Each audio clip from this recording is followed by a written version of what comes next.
Hey you, it's Waliyah, and just some more Mindset Mondays and just general psychology kind of tips. Are you still guilty of, like, when people speak, waiting to say your response? Are you guilty of not listening to people? Because that is how to be a better friend. That's how to be better at people management and interpersonal relationships. Are you actually interested in the person? People, to be interesting, you have to be interested. A lot of people, they're trying to prove something, or they're waiting to respond. But no, just relax, empty out your brain and listen to the other party, connect with them truly. And even when you respond, try to check yourself to see if you're projecting your own trauma, your own view of the world on the person. Because my judgment, or my definition of what a friend is basically somebody who is outside of your body but has your best interest in mind. So I would need to take my friend's journey, their childhood, who they are, their talents and their skills, and what they would do. So I would say my feedback is often phrased that I'm not perfect. I'm not saying I know more than you, because as human beings, we're very sensitive to taking critique, or I'm often self-righteous. So people very easily take offense. So I always try and give a caveat that I'm not saying I'm better. I'm not saying I don't have my own challenges.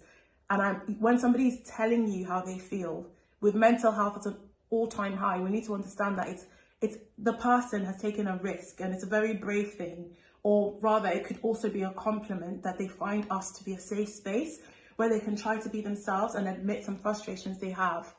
We are always smart when we're talking about somebody else, because the person doesn't have the objectivity to look at themselves from the outside. So even the least smart person in the world can decide to be a bit arsey and patronizing to somebody else, because they're there on the outside. So you're slightly more objective and slightly smarter for it when you are not that person. So even though the person might know a lot and be well accomplished and so many things, because it's their own problem, there's that handicap of having never met themselves before. It's quite difficult to be self-aware and reasonably objective where we're concerned. So we have to tread quite carefully. So I would say, if I were you, based on your life preferences and how you manage your life, this is probably what I would do.